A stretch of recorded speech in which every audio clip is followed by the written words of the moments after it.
Today on My Climate Journey, our guest is Brandon Hurlbut, and our topic is the intersection of climate policy and innovation.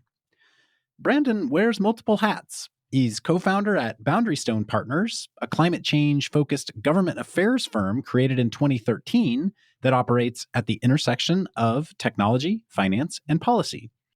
He's also co-founder of Overture, an early-stage climate tech venture capital firm that recently announced a $60 million debut fund. And he is an operating partner at NGP, a private equity fund focused on energy with billions of dollars under management. Among other activities, Brandon also serves on the board of directors of the Sunrise Movement, the Solutions Project, co-founded by Mark Ruffalo, and Clean Energy for America. Prior to all of these activities, Brandon served in the Obama administration as U.S. Department of Energy Chief of Staff, and in the White House as the President's liaison to the Energy and Environment Cabinet agencies. At the DOE, Brandon oversaw day-to-day operations of a federal agency with a $29 billion budget and a 115,000-person workforce. He served on the investment committee for its $38 billion Clean Energy Fund. Our conversation largely touches on the intersection of policy and innovation, including what his work at Boundary Stone entails and the types of problems they help companies navigate. We also spend a good part of our conversation touching on the 2024 U.S. election, including what's at stake from a climate change perspective. Brandon breaks down the potential implications of the presidential election on climate policy and the Department of Energy, and he also touches on what's at stake in the House and Senate elections. But before we start, I'm Cody Sims. I'm Yin Lu. And I'm Jason Jacobs. And welcome to My Climate Journey. This show is a growing body of knowledge focused on climate change and potential solutions. In this podcast, we traverse disciplines, industries, and opinions to better understand and make sense of the formidable problem of climate change and all the ways people like you and I can help. Brandon, welcome to the show.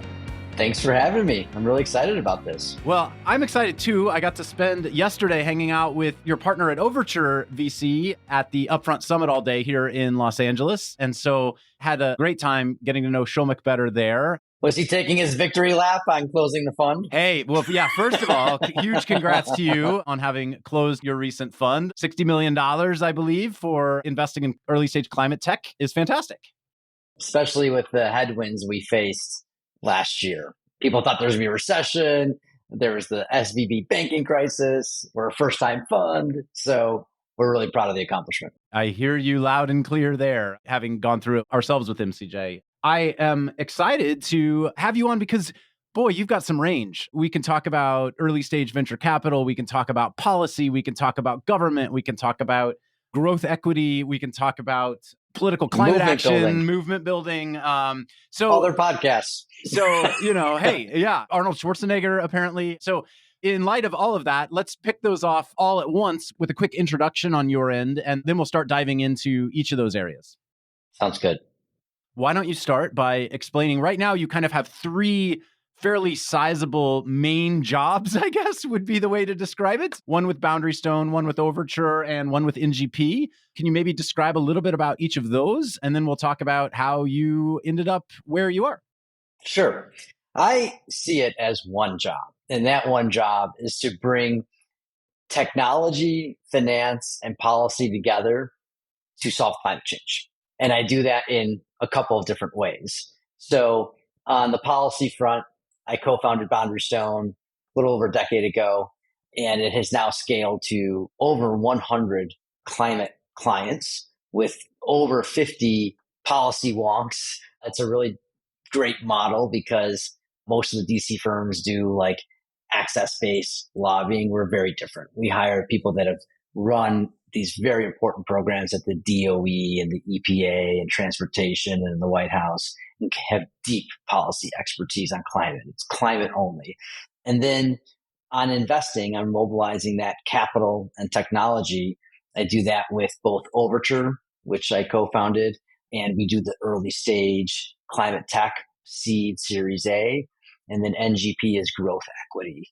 So they're looking for more of the Series C, Series D. So it really all hangs together. When I'm talking to somebody in climate, they either need early stage capital, later stage capital, and they almost all have government policy issues. So in one conversation, I'm usually in service of all of those companies.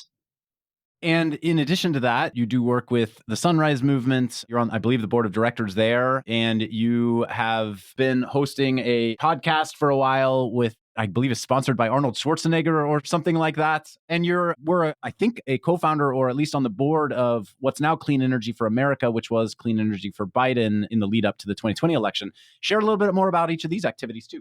Yeah, I really believe, Cody, that in order to address climate change, we need all of those things to work together. Whenever we've had the biggest crises in humanity, we've solved it by government, the private sector, the media. All of those are tools to solve this issue. So Sunrise Movement, I think everybody that is benefiting from the IRA and the bipartisan infrastructure law should be thanking the Sunrise Movement because they really moved that Overton window. I mean, if you think about where we were in the Hillary Clinton campaign in 2016 and the way that she talked about climate and the policies around it were mainly these incremental tax credits versus when the Sunrise Movement came out with the Green New Deal. And they went and they marched into Nancy Pelosi's office with AOC and took it all by storm. They really shifted the debate. They made it a priority in DC that climate get addressed because it was not the priority. Democrats mainly focused on things like healthcare. And by making the Green New Deal and putting that stake in the ground, they made net zero by 2050 like the moderate consensus Democratic position. That was not the position of the Democratic Party in 2016. And so it made the IRA and bipartisan infrastructure law, all those things. Did we get everything we wanted? Is it everything we wanted in the Green New Deal? No, but it's a lot more than we were asking for a few years earlier. And so I think they get a lot of credit. And that's what I really see as the tools in addressing climate, Cody, is you got to have that outside game, that movement, that political advocacy, grassroots support, putting that pressure on the inside game. And then that inside game is important. How do you move those levers with the different members of Congress? So this platform that I've built, I can touch it all. I can be on the movement side with Sunrise. I can be helping on the inside the Beltway stuff with Boundary Stone and drawing attention to it with the podcast, Political Climate, which we're bringing back very soon for this very important election year. So it allows me to have an impact on all parts of the ecosystem. And I think I missed one, which was you support Mark Ruffalo's climate action nonprofit as well. The Solutions Project is really amazing. It was ranked by Fast Company as one of the very top nonprofits in the world. We have an executive director. Mark Ruffalo is really great. He is a salt of the earth. On this interview he did with Jon Stewart, right before Jon Stewart stopped doing his show, he said, Mark, sometimes you have these people that are influencers, celebrities, whatever, and they do some activism on the side. Mark is an activist who happens to do acting on the side almost. I mean, it is in his core. But what's really great about the Solutions Projects is we raise money and then we re-grant it to frontline organizations. And Mark can shine a light on that with his media platform, along with Don Cheadle, who is on the board with us. But when people meet Mark and Don, and then they see Gloria, the executive director, they come for Mark and Don, and then they realize Gloria is the real star. She is one of the most talented persons I've ever met in my life. She used to run a frontline organization here in LA, very much tip of the spear in the frontline communities. She has lived it, breathed it. Now she's built this incredible organization that has raised considerable money that is being redistributed to these frontline groups. And so I'm really proud to be a part of it. And Gloria is somebody that everybody listening to this show should know. I love it. Thanks for sharing more on that. And that's what this podcast is for people to discover and learn about new things, new ways they can get involved. And if it so meets their fancy, to dive in and try to get engaged there. I want to get to your own origin story, for lack of a better term. You had a really, really big job, not that you don't today, but a really, really big job in the Department of Energy during the Obama years. Explain a bit about that role and then also how you got there. That's right. So I Joined the Obama campaign very early days. I was one of the first hires. Changed my life. I met Shomik, where we later founded Overture together. I met my wife, and then we won. And I went into the White House the first year, and I was the president's liaison to all of the energy and environment cabinet agencies. So I worked every day with the Secretary of DOE, Interior, Agriculture, EPA, transportation departments. Really exciting time to be in the White House that first year of Obama. My office and cabinet affairs functioned as the nerve center between those secretaries and the West Wing. So we were in the middle of everything. But I really found that I loved what was happening at the Department of Energy. I loved Steve Chu, this Nobel Prize winning scientist. He recruited the top technical talents in the world to come work at the DOE. People that normally wouldn't go serve in government came to the Department of Energy because in the science and technology world, he's like the Beatles. Like he is beloved. People don't know him much in the political world, but science technology, he is the top. And so I wanted to go work with Arun Majumdar, Kathy Zoy, Dave Danielson, Eric Toon, all these household names in climate industry. I knew that the DOE and the people working there during this historic time were going to be the foundation of this new economic development, climate tech development. So after my first year in the White House, I went over there, helped implement the Recovery Act by standing up Sunshot, standing up ARPA EU, Steve Chu. I served on the investment committee for the loan program office during that historic time. We're doing all those deals. And then also we had Hurricane Sandy, Fukushima, BP oil spill. So I was there during some pretty big crises. If you're only listening to the show, it's where all the gray hairs came from that you can see if you're watching. But yeah, I essentially had to work with everybody in the industry, Cody, whether they were coming to the DOE for Recovery Act money during a time when the financial markets had collapsed, or there were some crises where we had to collaborate together to solve. So it was a really privilege to be a public servant, especially during that really important time. How did energy become the area you focused on, and you kind of casually land in a big job in the DOE? Like, that doesn't just happen. Was this an area you had a significant amount of background in, or you just had proved your medal and stripes on the campaign trail such that you were seen as a rising star operator and they found a great role for you and this was the right fit? I always wanted to have impact. From the time I could remember, I used to read the newspaper and I was like 6 years old. When my grandfather would come home, I had to live with my grandparents for a little bit. He'd bring the Chicago Tribune home, and I just like could not wait to read that newspaper. So I always was oriented towards impact. And I started that by, after college, getting into politics. I worked on political campaigns. That was how I saw having impact. But after working for some progressive candidates and losing some races, I felt like I needed to get another job. And so I went to law school. That's how I got to DC. I went to Georgetown. And then I racked up all this student debt. So I was like, okay, I got to pay some of this off. So I went to one of these big corporate firms, and they had Environmental Defense Fund early days as a client. And so I got to work on it. And that's where I really started paying attention to what was happening on climate. This is back in like 2005 or so. And I liked their approach at EDF. You know, it was more about trying to make this attractive to consumers.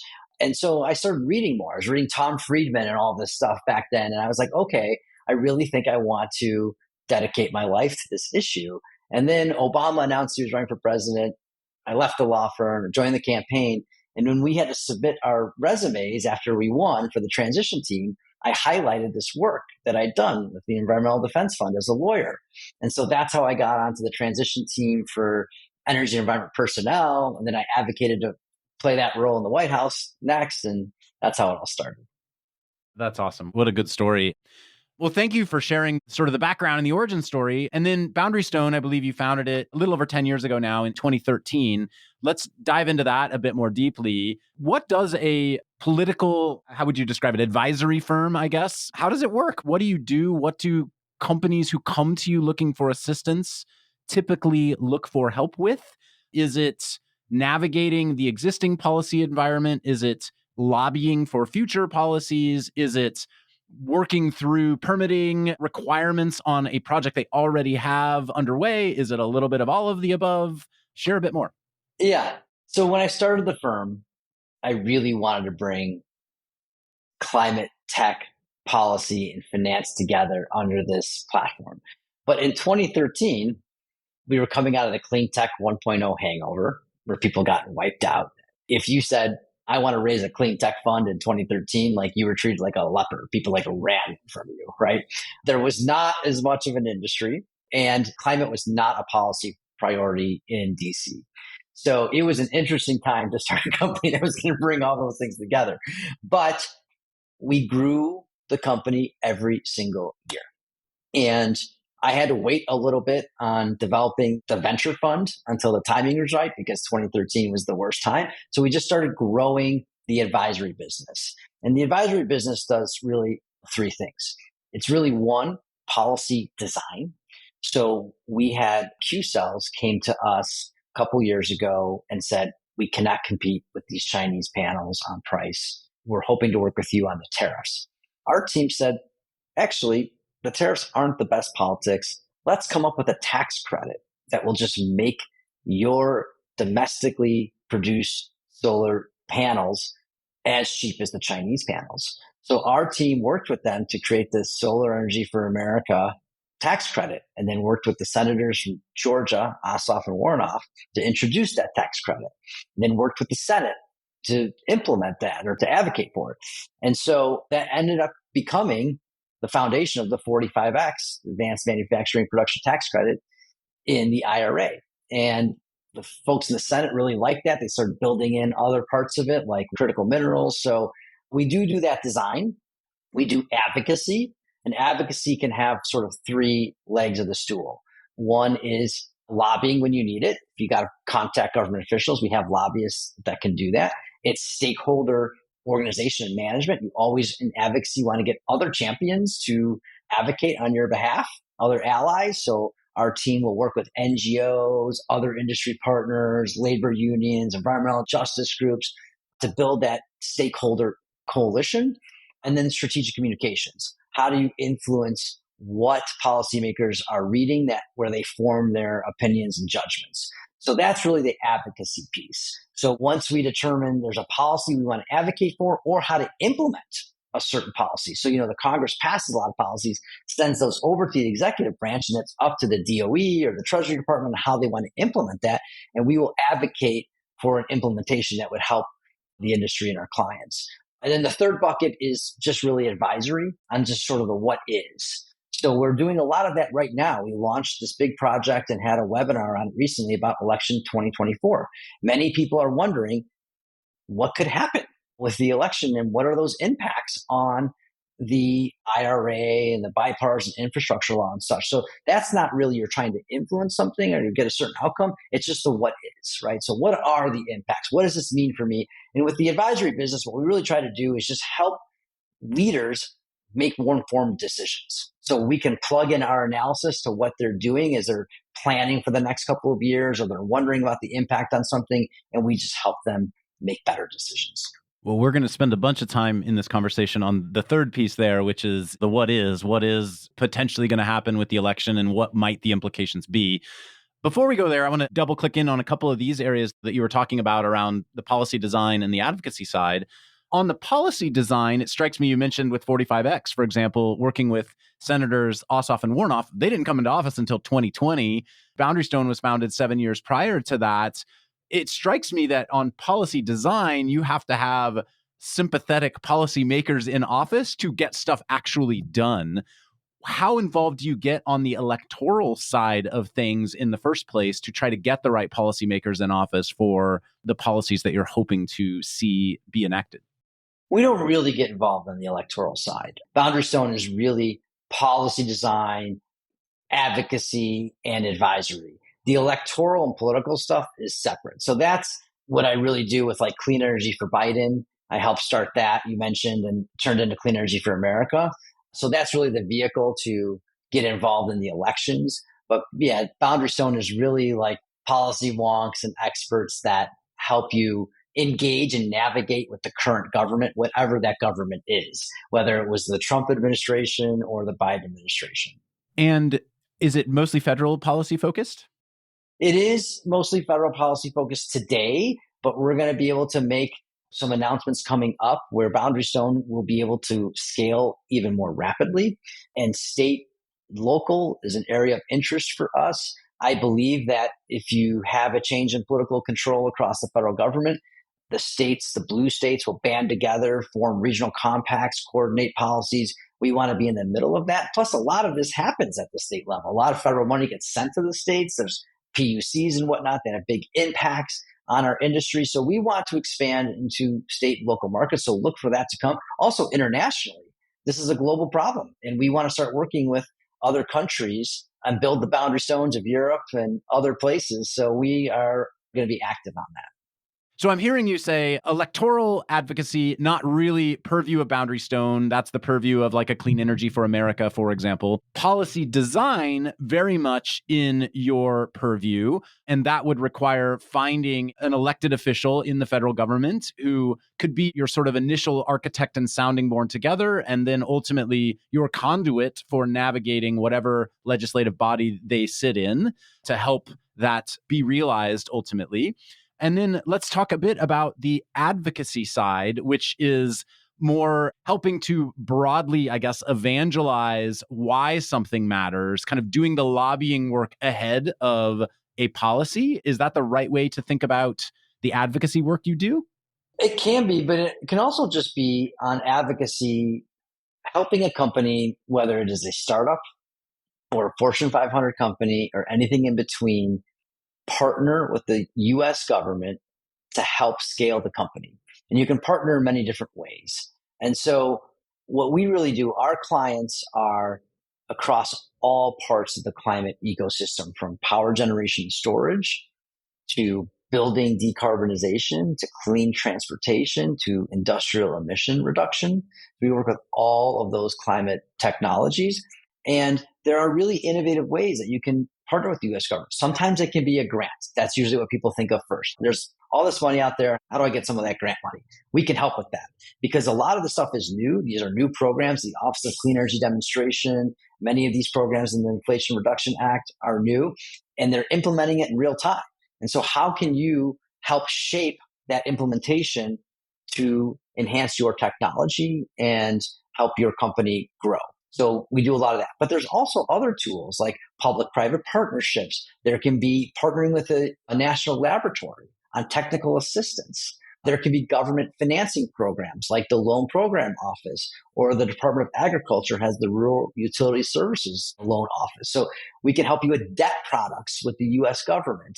So there's lots of different ways. There are government convenings where things happen, like the ARPA-E conference, where they bring investors and others together. And if you can address that conference and be a part of it, you can raise the profile of your company. That can lead to things. So my advice is always that the U.S. government will play a role in your business, whether you like it or not, because this is a highly regulated market. There's been this historic activity. The fossil fuel companies, they've been doing this for a century. They are always in there advocating and lobbying and a part of the conversation. For our industry, you need to be in the flow. There are always immediate opportunities, or almost always immediate opportunities that we can think of for a company to work with the U.S. government on.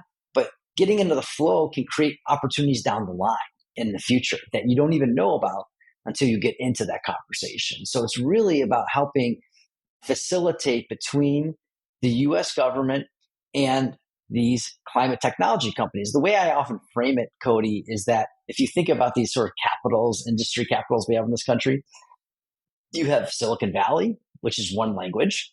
You have DC with the U.S. government, and they're talking about deputy assistant secretaries and all these different bureaucratic terms. That's a whole nother language, right? And then you have like New York, Wall Street, finance. That's another language. So what we're really trying to do, Cody, with Boundary Stone is bring all of that together, translating between the Silicon Valley climate tech entrepreneurs and companies and industry to the DC inside the Beltway policy minds to financing centers like New York, and helping those entities work together to grow and scale the industry and solve climate. Hey everyone, I'm Yin, a partner at MCJ Collective, here to take a quick minute to tell you about our MCJ membership community, which was born out of a collective thirst for peer-to-peer learning and doing that goes beyond just listening to the podcast. We started in 2019 and have grown to thousands of members globally. Each week, we're inspired by people who join with different backgrounds and points of view. What we all share is a deep curiosity to learn and a bias to action around ways to accelerate solutions to climate change. Some awesome initiatives have come out of the community. A number of founding teams have met, several nonprofits have been established, and a bunch of hiring has been done. Many early-stage investments have been made, as well as ongoing events and programming, like monthly Women in Climate meetups, idea jam sessions for early-stage founders, climate book club, art workshops, and more. Whether you've been in the climate space for a while or just embarking on your journey, having a community to support you is important. If you want to learn more, head over to mcjcollective.com and click on the Members tab at the top. Thanks, and enjoy the rest of the show. That makes sense? That's a super helpful distinction to me. When I think of policy advocacy, I think of whether it's on the grassroots side, like the work you do with Sunrise to go advocate for here's what the policy landscape ought to be, or on the more either grass tops or tops advocacy of political lobbying and pushing for policy. But you're talking about actually advocating on behalf of the startups themselves or on behalf of the climate tech companies themselves. This company needs to advocate to the government to work with the LPO for a loan or to pursue a grant application or to qualify for a tax credit in some way, shape, or form. And it's actually helping the startup, being their advocates in navigating that broad landscape that they may be otherwise unfamiliar with. Am I internalizing this correctly?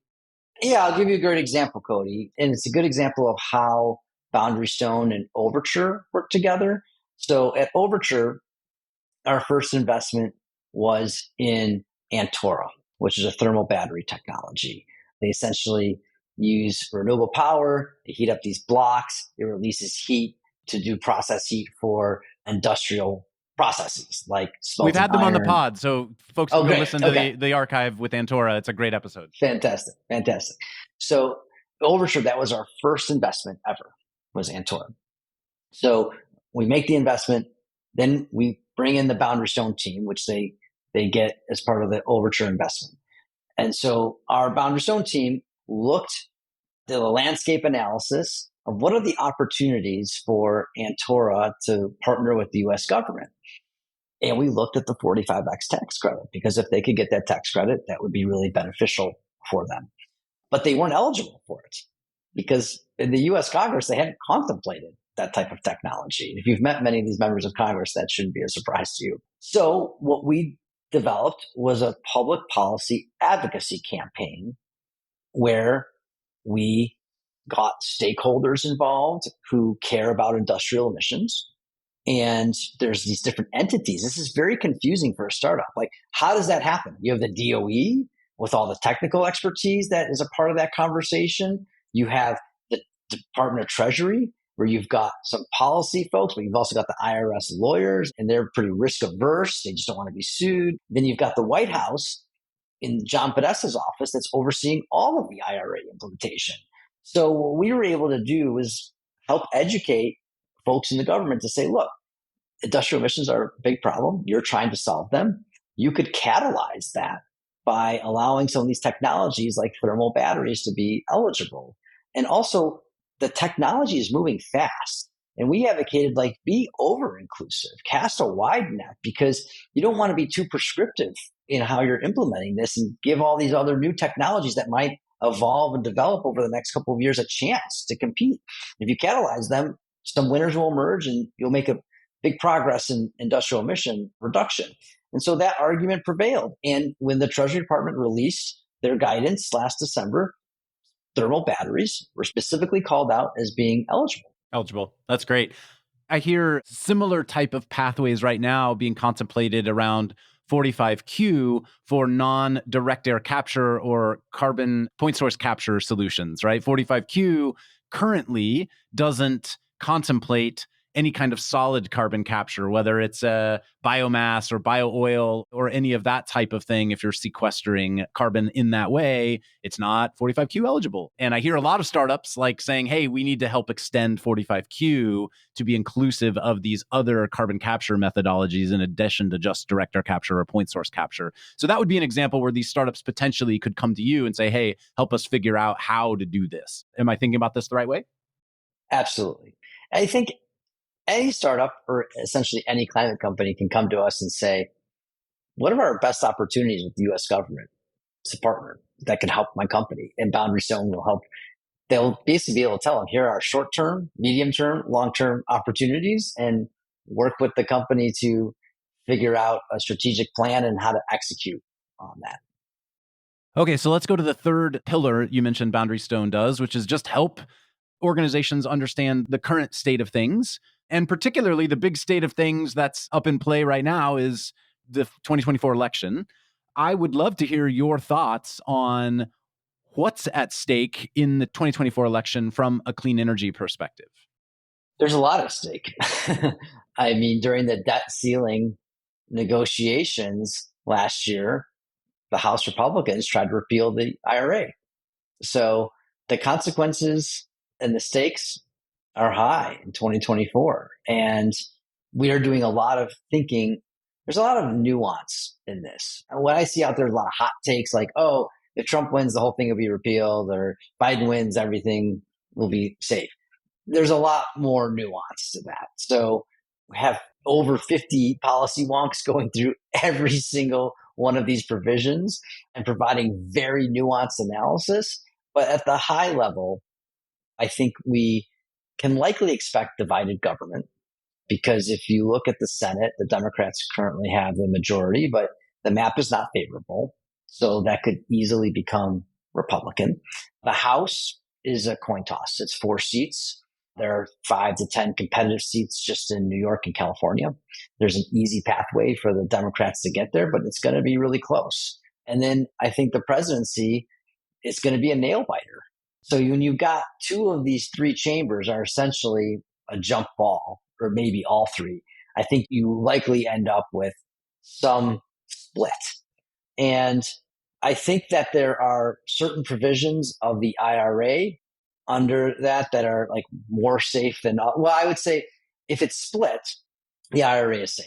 If you have Trump and a Democratic House is firewall. But if the Republicans sweep and they have unified control of the government, I think there are provisions of the IRA that are more safe than others. And that's where we've gone into this very detailed analysis. Let's start with presidential real quick and pick each of the 2 candidates. Let's start with President Biden, the incumbent. At some point, and it was later than this time in the 2020 cycle, when really clean energy for Biden got really up and running. Biden wasn't even the candidate at this point yet in the 2020 cycle. And it was some point thereafter that climate change became core to his platform. It really, I think, was the summer of 2020. When should we expect the 2024 policy platform to come out? And do you expect more climate legislation and more climate change emphasis in that? Or do you expect that the Biden administration will basically say, hey, we did that in the last cycle, we're going to focus on a new priority for 2024? I think you're right that they're going to run on the historic accomplishments that they achieved in the first term and this manufacturing renaissance that is taking place across the country due to the bipartisan infrastructure law and the Inflation Reduction Act. So there's a lot of great stuff to run on. And as we get deeper into the campaign, I think that will start to penetrate more with people. But I think there is a demand for, okay, what's the vision going forward as well? I know other senators are working on that as we speak. The Inflation Reduction Act is an imperfect tool because it had to be done through this reconciliation process to avoid the filibuster and have a 50-vote threshold. So that limits you in many ways as to what you can do using that reconciliation tool. It's really just tax policy is the vehicle. So I do think there are things that we're seeing. We have these historic cost declines on the technologies or cost parity for many of them. We have this existing IRA and BIL to accelerate these deployments with all of the incentives that are in there. But we're also seeing things like interconnection queues are jammed up. We're seeing some friction in the system that is still prohibiting us to go as fast as we need to go. And I think in the vision going forward, we're going to have to address some of those pain points to deal with those issues so that we can scale as fast as we need to. If I looked at what some of the big policy goals out there I would hope we would see in 2024 and beyond. It would be enabling transmission to move faster. So I guess that's permitting reform probably. It would probably be more emphasis. This is a controversial one, I'm sure, for some, but more emphasis on getting nuclear projects out more quickly and on time and on budget. It would be figuring out what's going on with offshore wind and why are these projects underwater right now. And then I'm curious what's happening with geothermal, what's happening with that sort of hydrogen hub efforts that feel like I don't really have my finger on the pulse of. And then beyond that, it seems like a giant sweeping amount of legislation on resiliency and dealing with the effects of climate change, not just trying to also move forward on emissions reduction. I think you're right, Cody. One of the things I've been wrestling with is, can we deal with all of those things with some incremental approaches where we strengthen FERC here or whatnot to deal with the transmission issue? But the other thing I've been thinking about is that with these climate technologies, the system that we have right now never contemplated anything like this, never contemplated distributed energy resources and a two-way dynamic, flexible grid. And so the things that keep me up at night are, can we enable this technology innovation under the current system where we have 8 electricity markets, 50 public utility commissions, monopolies in a third of the country or whatnot, in the regulated market? Like, I'm wondering, are we going to have to address some of these structural issues that we have to get to the scale that we need? All the things you're talking about are all symptoms of maybe a larger problem. I'm not sure. Or maybe they are things that we can just turn some knobs here and there. It's hard to do big, bold structural reform in Washington, D.C., especially with a divided government. So we may have to go with the approach of like incremental knob turning here and there. But I'm hoping that people are listening to the show, like, let me know, because I want to help figure this out. I'm talking to some people about it, some of the best minds around this I'm working with, like Brian Deese and others, but we got to figure this out. And I don't know the answer yet. I'm hearing two kind of realities at once from you. One is, boy, there should be more of a think tank-like effort to really rethink bold, big policy. And now's the time, frankly, to try to start implementing that into whatever the 2024 administration becomes. I'm also hearing from you that maybe what is really the important thing here is so much progress was actually made in the last cycle with the Inflation Reduction Act, Bipartisan Infrastructure Law, CHIPS Act, et cetera. And those things just need time and support in the federal government to continue to flower. And so the critical thing to happen isn't a bunch more policy. It's keeping advocates in the DOE. It's keeping advocates in the Department of Ag. It's keeping advocates in the existing branches of government that are going to help these policies have sympathetic members of the administration helping them get implemented in the real world. Yes. I mean, if you think about when I was at the Department of Energy, we had the Recovery Act that ushered in a decade where the price of solar, wind, lithium ion batteries, and LEDs decreased dramatically. I expect that the IRA and BIL will have the same impact on some of these other technologies that we're testing. How are we going to have sustainable aviation? How are we going to have sustainable shipping? Some of these ones where we don't have the answer yet totally, I expect that those costs will come down on those technologies from all of the investment. But we're still dealing with, even with historically cheap solar and wind, how do we get those electrons to where they need to go? And you raise the transmission issue, we need to solve that, because with all the cheap solar, if we can't get it built because it's stuck in a queue for years, or that drives up the cost for the developers, that's a problem. And we have all of this opportunity with distributed energy resources, all of these flat rooftops all over the place. And it's the soft costs that are killing it. But other countries like Australia don't have that problem. So how can we enable more DERs? And part of me just thinks it's like a lot of this Byzantine approach where at NGP we invested in Voltus, which is demand response. And Greg Dixon would always say, like, there's one FAA, there's one transparent competitive market. Like the way we have it with these ISOs and RTOs, there's like an FAA of the Northeast, there's an FAA of the Southwest. Can we do all of this? Can we really enable a distributed energy two-way dynamic grid under that sort of construct? I don't know. Let's take the opposite scenario here. Ignore House and Senate for now. Purely executive branch. Should Trump win, that means the executive branch changes, leadership at the DOE changes, leadership at Department of Ag changes, et cetera. Presumably things like the Loan Programs Office that we all know is doing a ton of work in this space right now changes. What happens purely with executive branch change at the major departments in terms of the ability to continue to make progress?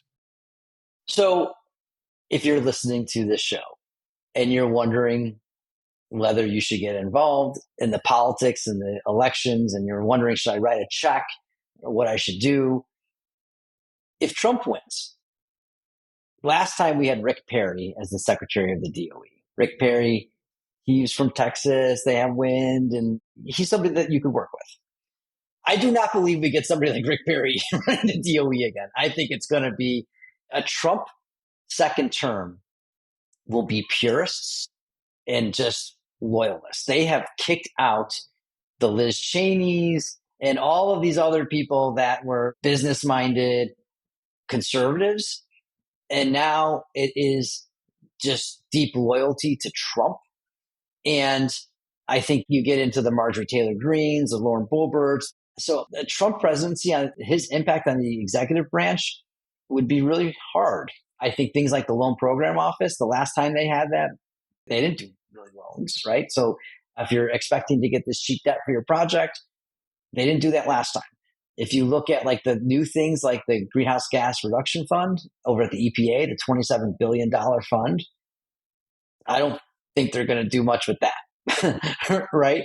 So the thing that's different about this election versus 2016 is if Trump were to win, you do have lots of applicants in the queue for all of this like money.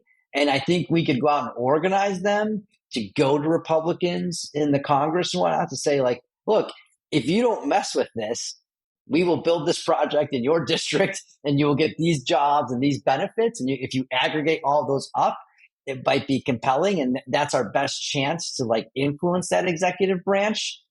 But I wouldn't want to roll the dice on that. The impacts on the DOE, the EPA, the Transportation Department, and who he would bring in, who he's surrounding himself with right now and listening to are not the folks that he had in that first term. So I'm hearing that the things that are law, like tax credits and stuff, are not subject to executive branch changes per se, but things that are discretionary, like the federal government loaning money or funding projects, those potentially, even though budgets may be allocated there, they're not required to actually use those budgets. They are required. This is when I talk about the different languages between Silicon Valley and Wall Street. And you get into in DC, there's the Anti-Deficiencies Act. And this is where you really get into this nuance, Cody, of like, okay, the Office of Clean Energy Demonstrations, new office at the DOE, which has tens of billions of dollars, was created under the bipartisan infrastructure law, not the Inflation Reduction Act. So that had like 19 Republican senators appropriated that money for that office to be used in that way. Those appropriators expect for that money to be allocated and distributed, and they're required by law to do it. Now, Trump has just shown like he doesn't really care about the law, right? That's not a priority for him. So legally he has to, but will he? I don't know. Okay, let's shift from executive branch to talk about legislative branch and sort of the differences you hinted on earlier between the Senate election and the House election. Senate controls budget, so thus controls budget reconciliation, I assume. Is that accurate? Well, they both have to pass the budget together, which is why passing a budget has now become, we're in this government shutdown. They just had to extend it right now, right? It's like passing a budget has become, it used to be something they did routinely. Now it's like very hard for them. And so things that are law can get overturned by a unified House and Senate, yes? Yes. And what I've talked to some senators and I've asked, what are the Republicans saying behind closed doors, the Republican senators? Because you have to understand the House and Senate are very different. And this current version of Republicans in the House is even more extreme than what we dealt with Obama. Like, remember, you had the Tea Party? That was pretty bad, but nothing like what we're dealing with right now. I mean, this version of the House Republicans, one, they can't govern themselves at all, as we've seen. And two, it is like a very radical anti-government extremism.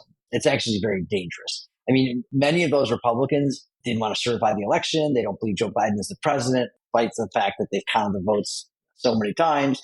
The House is a massive threat. But let's say, even with the Republican control of the Senate, what I've been told is that people don't think that there's 50 votes, even with a Republican control of the Senate, to overturn the entire IRA. There is a few buckets of tax credits in the IRA. One is the renewable energy tax credits, the ITC, PTC. Those have been bipartisan support for a long time. Even under Trump's last month in office, December of 2020, they extended those tax credits. So those are pretty politically safe.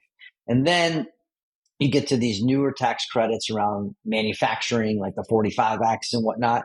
Those are becoming even more politically safe every day because these manufacturing facilities are being built in Republican districts. The battery belt is in the southeast of this country. So I feel like those are getting more safe. And I think behind closed doors, Republicans like those tax credits, or enough of them do, to keep it safe. And then you've got these consumer tax credits like the EV tax credit, the heat pumps. Those are probably the most vulnerable, but those are only 10% of the IRA.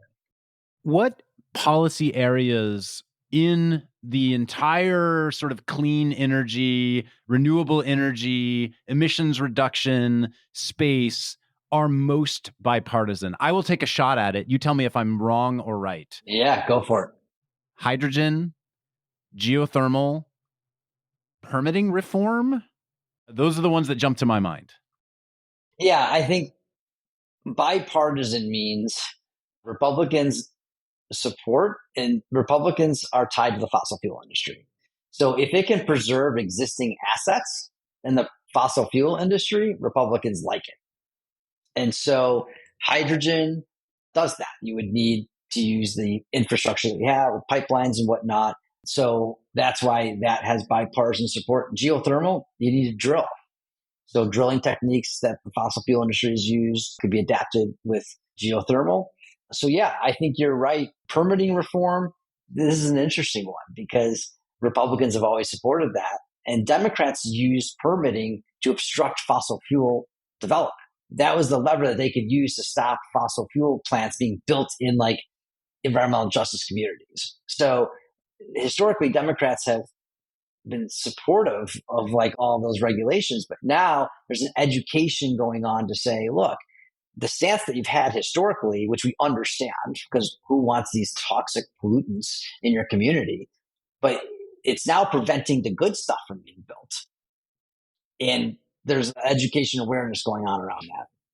The thing I'm hearing on permitting reform that I'm picking up on is the idea that those of us working in clean and renewable energy, we're no longer the outsiders. Like, we are the energy industry, and we're actually blocking progress of energy projects moving forward that can result in increased solar production. It's driving up costs of solar projects, et cetera, because we can't get these transmission lines complete. Absolutely. And to your point, Cody, like the industry has to start acting like they are the industry, because something I run across sometimes is you have some of these leaders are more libertarian. I get that. And so they think of themselves as like, oh, I don't want to get involved in that political stuff. Or I have a project being built in a Republican state and the governor is Republican, and I don't want to get crosswise with that elected official because that person could influence what's happening. But that's not how the fossil fuel guys plays. They're always in it. They're always giving. They're actively engaged. They're in DC. They're supporting these campaigns. The competition plays this game. And my advice to clean energy industry is like, you got to get in it and you got to get involved. And there are ways to deal with like, I got to be sensitive to this Republican governor. that can be addressed. But it really is, the industry needs to step up and start building political power and exerting political power. Is there no way to speed up connectivity of clean energy projects without some quid pro quo of expanding gas and oil pipelines as well? Depends on what happens in the elections, right? Like if it's a divided government, you're going to have to compromise. And the Republicans will advocate for fossil fuel interests. And then on my sunrise and progressive side, the origin of progressive is progress. So we may not get everything we want, but you got to take what you can get, live to fight another day. So it depends on how the elections shake out as to what the contours of that deal would look like. What advice do you have for people who are hearing this and realizing, oh, I guess I probably should get involved? Where should people jump in? I think Clean Energy for America is a great start because it really is the home for like the industry workforce. There's other great organizations like Climate Power that are really active on this. And so reach out to me, Brandon@boundarystone.com, and I will get you to the right place. There's also state. We have to think about the states. The Republicans are very good about they are very strategic with their resources. We tend to just focus on this big presidential campaign and we send all this money in and then it goes on TV or whatnot. And the Republicans are better at infrastructure building, I found. And so they have drawn these maps in the states that influence then how the Congress is drawn and drawn those maps. And so there's a great group out there called Climate Cabinet. Caroline Spears, she is dynamic. And so she is the one out there carrying the torch on state elections really matter. PUCs really matter to your business. So Caroline is the best place to go to figure out how can I have maximum impact. She knows which legislative chamber with 2 seats change, they flip. And if you look at what happened in Minnesota and Michigan, when we got unified Democratic control of those states, what happened? They passed big, ambitious climate legislation, right? So that really matters. And Caroline is where you should go for that. Well, I will double down on each of those recommendations. We've had Caroline and Climate Cabinet on the pod. We've had Climate Power on the pod. And actually, when I first started getting involved in this whole space back in 2020, I hosted my first fundraiser through what is now Clean Energy for America. And there's a ton of infrastructure there to get involved and get active in the electoral side on the presidential campaign. I'll add one more, which is I'm co-founder of a group called Climate Changemakers that also organizes and advocates and helps people get involved in electoral focused issues around the elections, as well as policy advocacy, but the electoral side too. So there's a lot of places out there for people to jump into, and now's the time to do it.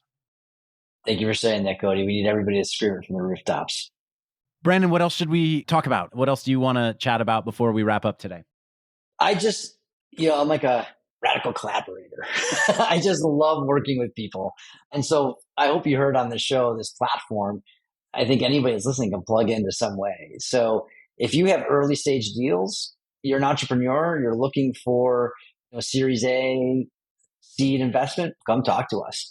If you're an investor and you've got those deals and you want to bring in this government edge into a deal, come talk to us. If you are a company seeking growth equity and you're ready to really scale, come talk to me. If you want to get involved in the politics there, if you have policy needs, you want to understand the impacts, go to Boundary Stone's website. There's this navigator for the election 2024 impacts.